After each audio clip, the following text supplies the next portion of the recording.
எல்லாருக்கும் வணக்கம். காசிபல பைரவி பைரவரப்பணம் சரணம் ஜெகன்மாதா புவனேஸ்வரி சரணம் காசி தேவகுலகுண்டார வேதாச்சாரியா திருப்பாரமபணம் சரணம் காசி தேவகுரி தௌதிரம் கிராராவணகுரி திருப்பாரமபணம் சரணம் பிரபம்ம ஸ்ரபமரேஸ்வரி நாரரி பாபா ஜெஜரவுடி அப்பணம் சரணம் ஓம் ஸ்ரீம் கால பைரவாய கடாச்சம் ஓமை சரணோ பைர ஐஸ்வரி ஓங்கிலிம் யோகோபேஷபுஜம் சங்குரு பைரவாய் மங்கலம் ஓம் ஸ்ரீம் கிண்மை ஜெகன்மாதா பிதா பிரபம்ம ஸ்ரவம் வீரபைரவம் திருவடி அப்பணம் சரணம் ஓங்கிரி ரமேஷ் சிவாய பைரவ சிவம் ஜெயந்தி மங்களா மந்திரகாளி பத்ரகாளி கபாலி துர்கா சமாசபாராத்திரி ஸ்வஹாசுதா நமஸ்தே திதி விஷ்ணு ததாவரஹ நட்சத்திர விஷ்ணு யோகசா யோகசகரணம் சேவசர விஷ்ணு மாயா ஜகத்குரு குரு பிரம்மா குரு விஷ்ணு குருதேவ மகேஸ்வர குரு சாட்சாத் பரபிரம்மா தஸ்மை ஸ்ரீ குருவே நமோ நமஹ. குரு பிரம்மா குரு விஷ்ணு குருதேவ மகேஸ்வர குரு சாட்சாத் பரபிரம்மா தஸ்மை ஸ்ரீ குருவே நமோ நமஹ.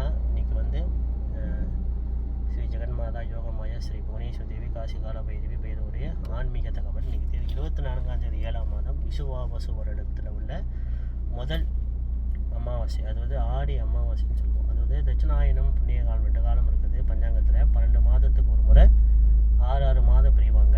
இந்த 6 மாதம் தட்சிணாயனம். தட்சிணாயனா தேவர்களுடைய சூரிய பகவான் தெற்கு திசை நோக்கி செல்வாங்கன்னு சொல்லுவாங்க. தெற்கு திசை நோக்கி சொல்கிறாங்க. அதாவது பூலோக சாஸ்திரப்படி பார்த்தா தெற்கு திசை தான் யமலோகம் இருக்குதான், பித்ருலோகம் இருக்குதான். அப்போ சூரிய பகவான் அந்த திசையை நோக்கி செல்லும் போது பித்ருக்களான வழிபாடான இந்த ஆடி அமாவாசைக்கு நம்ம கண்டிப்பாக இன்றைக்கி எல்லாரும் சிராத்தம் கண்டிப்பாக செய்யணும்.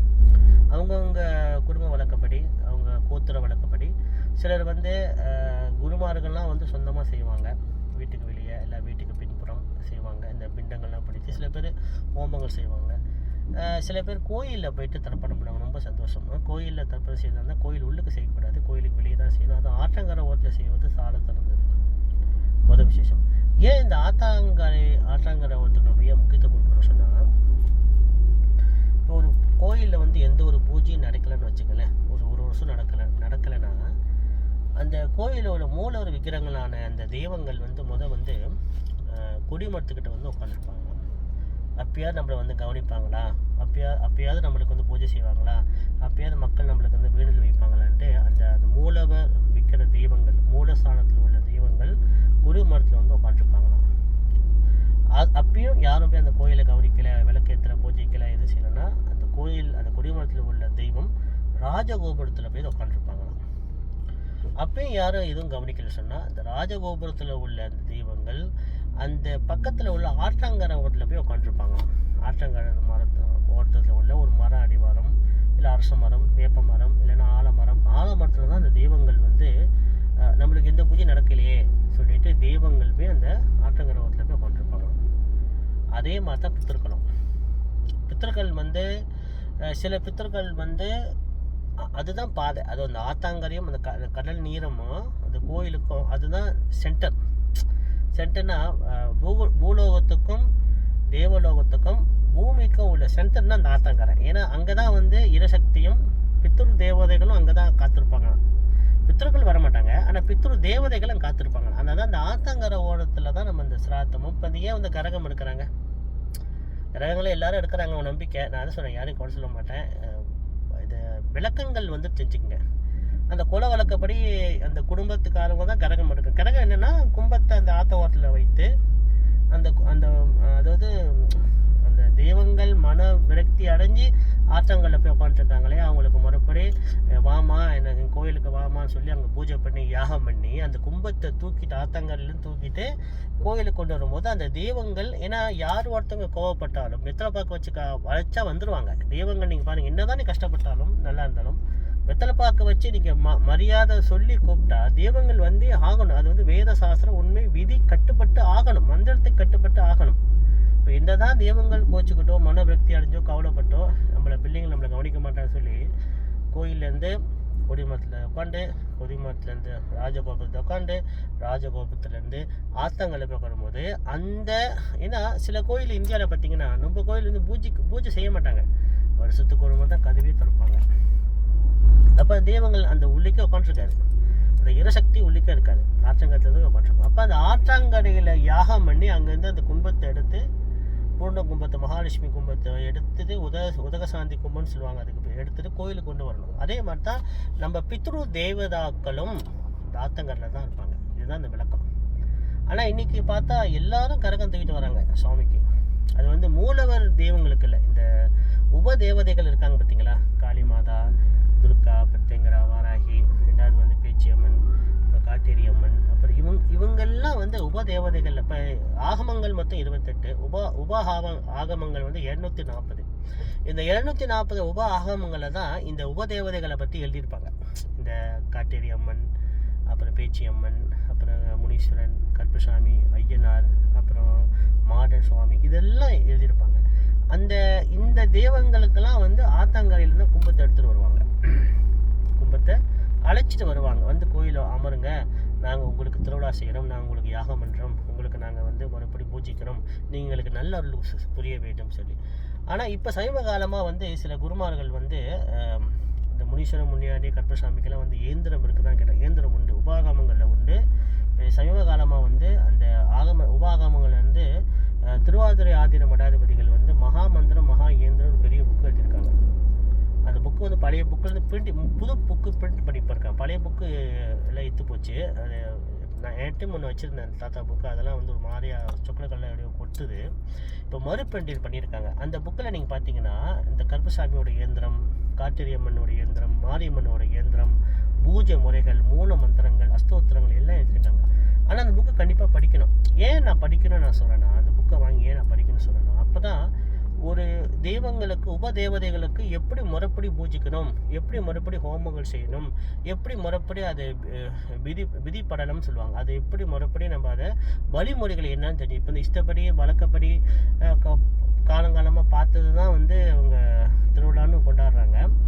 ஆனால் இந்த புக்குகள் வந்து திருவாதிரை ஆதீனம் எழுதுகிற புக்கு அவங்க கண்டிப்பாக படிக்கணும். எல்லாரும் படித்தாதான் இந்த தெய்வங்களுக்கு எப்படி முறைப்படி நம்ம வந்து பூஜிப்பது சொல்லி அவங்களுக்கு அது தெரியும்.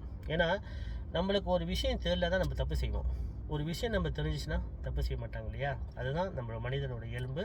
நம்ம தமிழங்களுடைய இந்துக்களுடைய இதே மனப்பக்குவமே அதுதான். அவங்களுக்கு தெரியாத வரைக்கும் தப்பு செய்வாங்க, ஒரு வழிபாட்டிலையும் சரி, எல்லா விஷயத்துலையும் சரி. ஆனால் அவங்களுக்கு அந்த முறை தெரிஞ்சு, அந்த வழிபாடு தெரிஞ்சு, அந்த உணர்ந்துட்டாங்கன்னா அவங்க மாறிக்குவாங்க. அது தப்பு இல்லை. இப்போ வந்து நம்மளோட வழிபாடு விஷயத்தில் சில தவறுகள் கொஞ்சம் இருக்க தான் செய்யும்.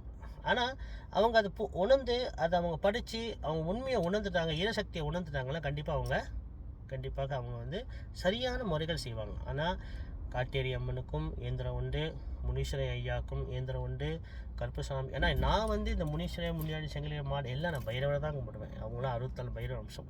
நான் வந்து அவங்களுக்கு போய் படையில் போடுறது, நான் குருமான் நான் செய்ய மாட்டேன். என் முன்னோர்கள் எனக்கு சொல்லிக் கொடுக்கல. என் முன்னோர்கள் வேதப்படி தான் சொல்லிக் கொடுத்தா, அதை தான் செஞ்சுட்டு வரேன்.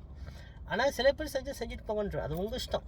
ஆனால் என்ன குருவான்னு ஏற்றுக்கிட்டு சொன்னால் வேணாயா, செய்யாதீங்கன்னா சொல்கிறது பெரிய தப்பு.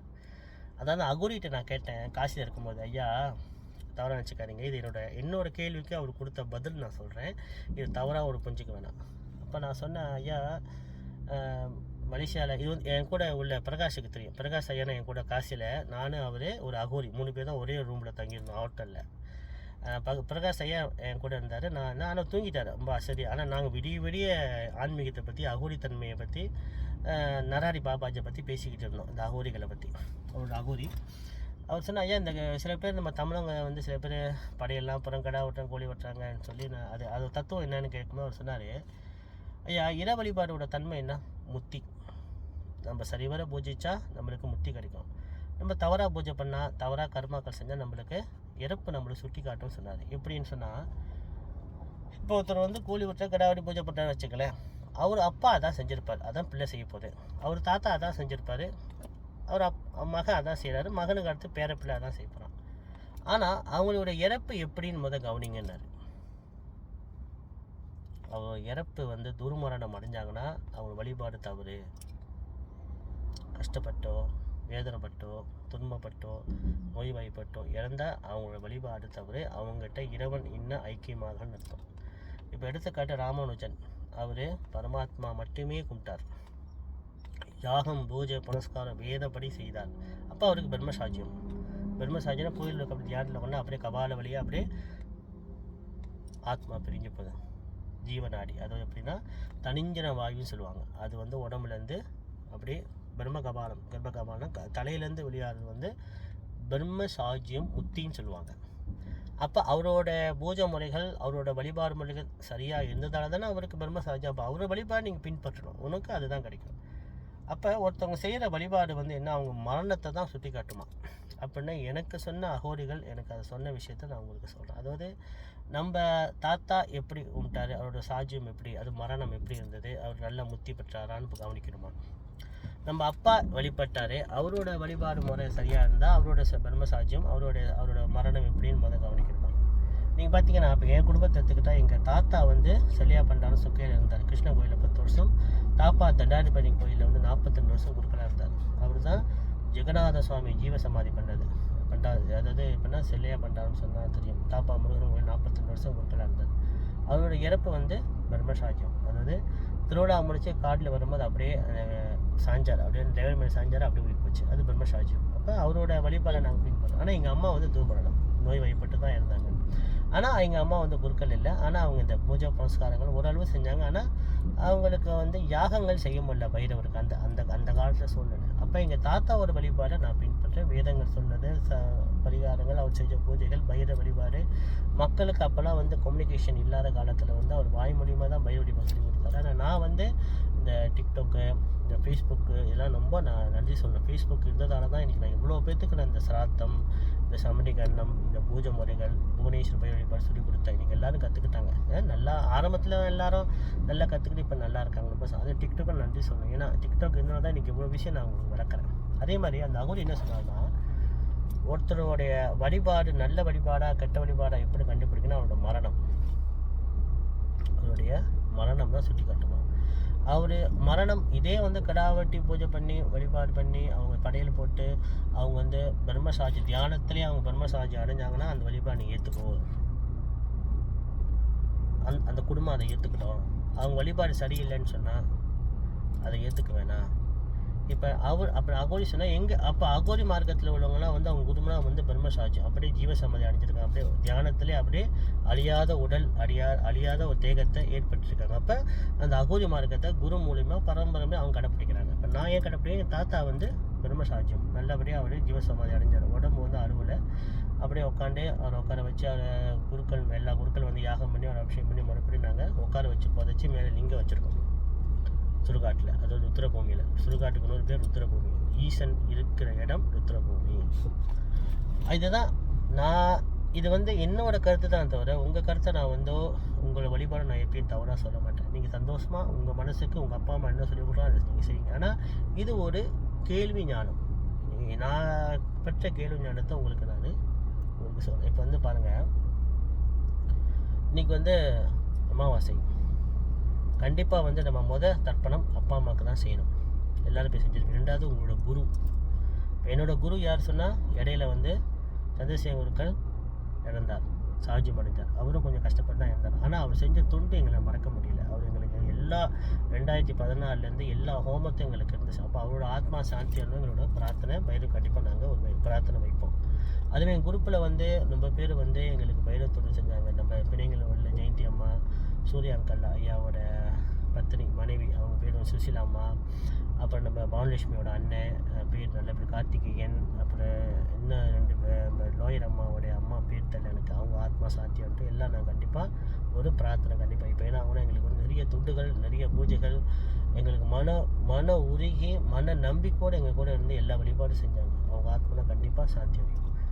அதே மாதிரி இன்றைக்கி வந்து ஆடி அமாவாசை நம்மளுக்கு வருஷத்தில் தட்சிணாயனத்தில் கால அமாவாசை ரொம்ப முக்கியம். அதை நீங்கள் எல்லோரும் போய் கடைப்பிடிச்சிருப்பீங்க. அப்படி இன்றைக்கி செய்யணும்னா அந்த திதி வந்து ஒரு வாரம் இருக்கும். அதாவது நாளைக்கு செய்யலாம், 4 நாளைக்கு செய்யலாம். அதே மாதிரி சனிக்கிழமை ஞாயிற்றுக்கிழமை கூட நீங்கள் அந்த சிராத்தத்தையும் தர்ப்பணத்தையும் நீங்கள் செய்யலாம். எப்படி தர்ப்பணம் செய்யணும் எந்த முறையை நான் ஏற்கனவே நிறைய ஆடியோ நான் கொடுத்துட்டேன். அதை கண்டிப்பாக நீங்கள் கற்றுக்குங்க. அதே மாதிரி இன்னும் உங்கள் புக்கு வேணும்னு சொன்னால் முறைப்படி புக்கு வேணும்னா இது வந்து புவனேஸ்வர் பைரவ வழிபாடு முறைப்படி நாங்கள் கொடுத்தது. இது வந்து இந்த புக்கு வந்து நம்ம உமா மாட்டை நீங்கள் கேட்டுங்க. அவங்க நம்பர் தெரியும். கோசம் 1 4 3 கோசம் 9 6 7 கோசம் 7 உமாமா.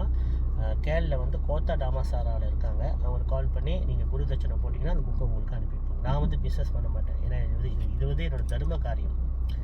நான் அம்பாவை உணரும்போது அம்பாள் சொன்னது இந்த வழிபாடை வந்து தர்மமாக சொல்லி கொடு, கேட்குறவங்க போட்டோம். அதனால் சொல்லி கொடுத்துட்டு வரேன். சரி, இப்போ அடுத்த விஷயம் வந்து இந்த புக்கு பாருங்கள், இதுதான் வந்து எதிர்வேத அமாவாசை எதிர்வேத அமாவாசை தர்ப்பணம். நம்மளுக்கு 4 வேதம் இருக்குது இல்லையா, 4 வேதம், ரிக்வேதம், எதிர்வேதம், சமவேதம், அதர்வவேதம். இப்போ நாங்கள் படிக்கிற மந்திரங்கள்லாம் எதிர்வேத பாடம் தான். ரிக்வேதம் இல்லை, சாமவேதம் ஃபுல்லாக சங்கீதம். அதர்வண வேதம் அது வந்து காசியில் மட்டும்தான் சொல்லிக் கொடுப்பாங்க. அதர்வண வேதம் நாங்கள் படிக்கிற இந்த மலேசியாவில், இந்தியா எல்லா குருமாரும் படிக்கிறது எதிர்வேத பாடம் தான். ஒரு வேதம் படிக்க 3 வருஷம் படிக்கும். அந்த வேதத்தில் எடுக்கப்பட்ட தர்ப்பண காரியம் தான் நான் வந்து உங்களுக்கு தமிழில் மாற்றி உங்களுக்கு எளிய முறையாக சொல்லிக் கொடுத்தது. இதெல்லாம் சமஸ்கிருத மந்திரம் நான் தமிழில் மாற்றி உங்களுக்கு எளிய முறையில் எப்படி தர்ப்பணம் பண்ணுறதுன்னு சொல்லிக் கொடுத்தது இந்த புக்கு அடிப்படையை வைத்து. ஆனால் இது புது பிரிண்டிங், நான் வச்சுட்டு பழைய புக்கு. அடுத்து வந்து இது வந்து பிதிரு பூஜானம், இதுவும் ஒரு வகையில் தர்ப்பணம் பூஜை. இது அண்ணா எழுதுனது. இதெல்லாம் நீங்கள் வாங்கி படிங்க. குருமார்கள் இந்தியாவில் கிடைக்கிற புக்கு, இல்லை மதுரையில் கிடைக்கிற புக்கு. இதெல்லாம் வந்து மதுரையில் கல் மண்டபத்தில் கிடைக்கிற புது பிரிண்டிங். இது பழைய பிரிண்டிங் இல்லை, புது பிரிண்ட், நல்லா இருக்குது புக்கு. அடுத்தது வந்து அபஸ்தம்பனம் பிரயோகம் சொல்லுவாங்க. அதாவது ஒருத்தவங்க இறந்துட்டா எப்படி 13 நாள் ஹோமம் செய்யணும், அண்ணா எழுதுனது பாருங்கள். அபஸ்தம்பனம் அபர பிரயோகம் சொல்லுவாங்க. அது ஒருத்தவங்க இறந்த பிறகு 13 நாள் எப்படி பூஜிப்பது என்று விளக்கங்கள். இதெல்லாம் சமஸ்கிருத பாரு, தமிழ்லேயும் கொஞ்சம் இருக்கும். நான் உங்களுக்கு அடுத்தது இதை பற்றி நான் கொஞ்சம் உங்களுக்கு விளக்க ஆரம்பிப்பேன். இதுவும் நீங்கள் கற்றுக்குங்க எல்லோரும். ஏன்னா நீங்கள் பாருங்கள், காசு உள்ளவங்க சில ஹோமங்கள் குருமாரை வச்சு செய்வாங்க. காசு இல்லாதவங்க என்ன செய்வாங்க, சொந்தமாக நீங்கள் தர்ப்பணம் பண்ணலாம். உங்கள் முன்னோர்கள் ஒதுக்க மாட்டாங்க. நீ வந்து குருக்கள் வச்சு தான் தர்ப்பணம் பண்ணணும், சொந்தமாக தான் நீ வந்து தர்ப்பணம். உங்கள் முன்னோர்கள் உங்களை ஒதுக்க மாட்டாங்க, உங்களை வந்து சபிக்கவும் மாட்டாங்க. பயப்படாதீங்க. நான் சொல்லிக் கொடுத்த பாடத்தை செய்யுங்க. என் குருக்களை, என்னோடய குரூப்பில் சத்துவன், காசி கால, பட்டர், பயிர்காட், மலேசியாவில் உள்ளவங்க அனைவரும் இந்த டிக்டாக்ல இருக்காங்க. நான் போய் சொன்னால் உங்களுக்கு தெரியும். இன்றைக்கி வந்து இந்த அபஸ்தம்பன பிரயோகத்தை வந்து என் குரூப்பில் 15 பேர் செஞ்சுருக்காங்க. அவங்க அப்பா அம்மா சாஜி மறைஞ்ச பிறகு முறைப்படி 13 நாள் யாகம் பண்ணியிருக்காங்க. இது வந்து என் குரூப்பில் அவங்க எல்லாத்துக்கும் தெரியும். கற்றுக்குங்க. ஏன்னா நீங்கள் பாருங்கள், நம்ம அப்பா அம்மா குரு இந்த 3 பேர்த்துக்கு நம்ம சரிவர இது இந்த இறப்பு காரியமான சாஜ்யம் சமுதிகரண ஹோமம் கரெக்டாக செஞ்சால் தான் நம்ம தலைமுறை நம்மளுக்கு யோகம் வரும். இல்லைன்னா மாத்திரை பித்து தோஷம் வந்து அமையும். இதுதான் நான் வலியுறுத்தி நான் இந்த சிராத்தத்தை சொல்லிக் கொடுத்தேன், இந்த பாடம். ஏன்னா நான் வந்து கிளாஸ் வச்சு சொல்லிக் கொடுக்கல, நான் முதல் 2008 வெட்சாப்பில் சொல்லிக் கொடுத்தேன். 2008 வரவும் சொல்லிக் கொடுத்தேன். 2015 வெட்சாப்பில் சேர்ந்து 2வது ஈடா சொல்லிக் கொடுத்தேன். 3வது வந்து இப்போ டிக்டாக்ல 2025 நான் ஆரம்பித்து சொல்லிக் கொடுத்துட்டு வரேன். கற்றுக்குங்க, கொஞ்சம் வரைக்கும் எளிய விஷயம் கற்றுக்குங்க. நீங்களும் நாளைக்கு உங்கள் பிள்ளைங்களுக்கு குருவாக வந்து சொல்லிக் கொடுங்க. நீங்கள் சொல்லிக் கொடுத்தா உங்கள் பிள்ளைங்க ஏற்றுப்பாங்க. அப்போ இந்த புக்கில் உள்ள எல்லா அடிப்படையும், ஏன்னா நான் வந்து கொஞ்சம் அப்டேட் ஆகி தமிழில் மாற்றி இன்னும் கூடுதலாக சில விளக்கங்கள் கொடுத்து கூடுதலான சில பரிகாரமும் சொல்லிக் கொடுக்கும். இன்னும் சிறப்பாக செய்யணுமே. ஒருத்தவங்க இறந்துட்டா தயவுசெய்து குப்பையில் போகிற மாதிரி போடாதீங்க. உங்கள் அப்பா அம்மாவை பெரிய பாவம். நீங்கள் பார்க்குறேன், ஒரு தாய் இறந்துட்டாங்க, அவங்களுக்கு 5 பொம்பளை பிள்ளைங்க, 3வது மனுஷன் வந்து குளிப்பாட்டுறான் தாயோட உடம்ப. பிள்ளையாக பிறந்தால் அவங்க என்ன பிரயோஜனம்? காசுக்காரங்களும் அவங்களுக்கு தெரியாது. அவங்களுக்கு தெரிஞ்சதான் அவங்க செய்வாங்க. அவங்க குருமானங்களால் கற்றுட்டு அவங்க இவ்வளோ தூரம் எடுத்து செய்கிறது அவங்க நன்றி சொல்லணும். அவங்களே நம்மளுக்கு இறப்பு காலத்தை யார் எடுத்து செய்வாங்க? காசுக்காரங்க. அவங்களுக்கு தெரிஞ்சது அவங்க கற்றுக்கிட்டதை அவங்க செய்வாங்க. ஆனால் உங்களோட அப்பா அம்மா உடம்ப 3ஆம் மனுஷன் வந்து குளிப்பாட்டுவதற்கு நீங்கள் பிள்ளையாக பிறந்து பிரயோஜனமே இல்லையே. நான் கூப்பிட்டு சொன்னேன், என்னம்மா நீங்கள் உங்கள் தாய் ஒரு உடம்ப 3ஆம் மனுஷன் தொடலாமா? நீங்கள் 5 பொம்பளை பிள்ளைங்க, நீங்கள் மந்திரம் படித்து அவங்களை தெய்வமாக பாவித்து கருங்கல்லாக பாவித்து நீங்கள் அபிஷேகம் பண்ணுறது இல்லை. கேட்டோன்னே அப்படியே செய்யணுமா? யாரும் சொல்லலைன்றாங்க. பாருங்கள், நான் நீ செத்து போனால் உங்கள் பிள்ளை அப்படி தான் செய்வான். இப்படி போகுது காலம். கோயிலில் செய்கிற பூஜை குருமார் இருக்காங்க, ஆகம படித்த குருமார், அவங்க செய்வாங்க. நம்ம தாய் தத்தில் நம்மளுக்கு தாய் தானே, கடவுள் தானே. அவங்க எழுந்து பண்ண தூக்கி 3ஆம் மனுஷன் குளிப்பாட்டு, 3ஆம் மனுஷன் திறப்பணம் பண்ணுறது இப்படியே செய்கிறது நீங்கள் செய்கிறது இல்லையா? இப்படி கற்றுக்கிட்ட தானே செய்ய முடியும். சரி, அது பக்கம் இருக்கட்டும். இப்போ வந்து அடுத்த முக்கியமான விஷயம் வந்து நான் சொல்லியிருந்தேன், வருகின்ற 7ஆம் தேதி 9ஆம் மாதம் சந்திர கிரகணம், ராகு கிரகஸ்ட சந்திர கிரகணம் ஏற்படுது. அப்போ சந்திர கிரகணம் வந்து நம்மளுக்கு வந்து பௌர்ணமி அன்னைக்கு தான் ஏற்படும். அது மலேசியா சிங்கப்பூர் தெரியும். ஆனால் 2ஆம் தேதி 8ஆம் மாதம் சூரிய கிரகணம் சம்பவிக்குது. ஏன்னா எப்பயுமே வந்து இந்த அமாவாசைக்கு தான் சூரிய கிரகணம் சம்பவிக்கும். ஆனால் சூரிய கிரகணம் வந்து மலேசியா சிங்கப்பூர் இந்தியா தெரியாது. அது வந்து வடநாட்டில் தெரியுது. இது வந்து சூரிய கிரகணம். அது கேது கிரகஸ்ட சூரிய கிரகணம். இது வந்து பஞ்சாங்கத்தில் இல்லை. இது நல்லா பஞ்சாங்க சாஸ்திரம் தெரிஞ்சவங்களுக்கு இது தெரிய வரும். ஏன்னா எப்பயுமே வந்து முதல் சூரிய கிரகணம் வந்தால் அடுத்து சந்திர கிரகணம் வரும்.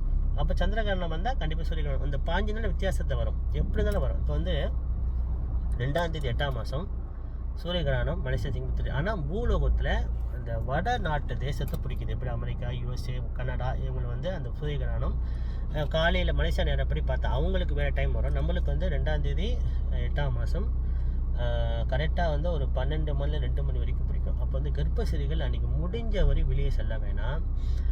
வேலைக்கு போகிறவங்க அன்றைக்கி லீவ் போட்டு வீட்டில் இருங்க. நல்லா நிறைய மந்திர ஜபங்கள் பண்ணுங்கள், புராணங்கள் படிங்க, ஜபங்கள் பண்ணுங்கள். ஆனால் கையில் எந்த வேலையும் செய்யக்கூடாது. உத்ராசம் கூட ஒட்டக்கூடாது.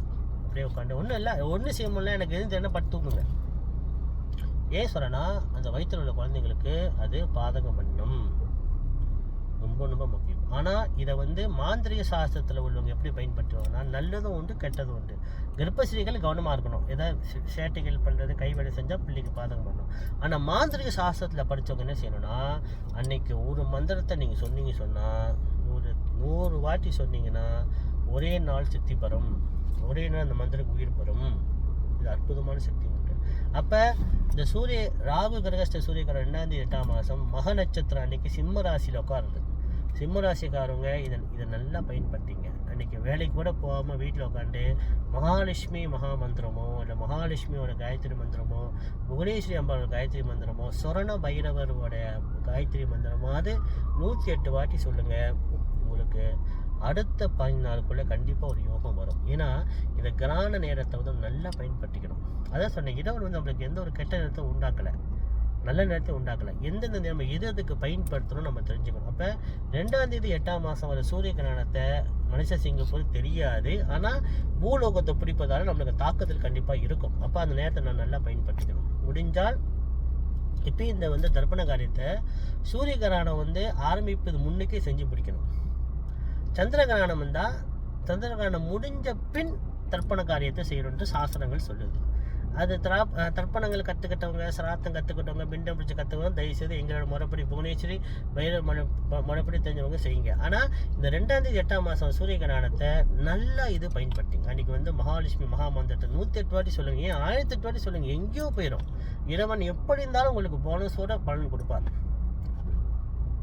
அது போனஸும் கொடுப்பார், சம்பளமும் கொடுப்பார். அது உண்மை. இறைவன் இப்போ யாரும் ஏமாற்ற மாட்டார். அதனால் இன்றைக்கி வந்து அதாவது இன்றைக்கி ஆடி அமாவாசை, அதாவது விசுவாச வருடத்தோட முதல் ஆடி அமாவாசை. அடுத்து நம்மளுக்கு முக்கியமானது வந்து 2ஆம் தேதி 8ஆம் மாதம் சூரிய கிரகணம், அப்புறம் 7ஆம் தேதி 9ஆம் மாதம் நம்மளுக்கு வந்து சந்திர கிரகணம், அப்புறம் விநாயகர் சதுர்த்தி வரும், அப்புறம் மகாலய பட்சம் சொல்லப்பட்ட 15 நாள், ஆனால் மேலே வந்து 48 நாள் வரும். அது மகாலய அமாவாசையை பற்றி நான் திருப்பி நான் உங்களுக்கு அடுத்த ஆடியோவில் விளக்குறேன். காசிகாலா பைரவி பைரவர் அப்பனம் சரணம் ஜெகன்மாதா புவனேஸ்வரி திருசரண வங்கரிம் நம சிவாய பைரவ சிவம்.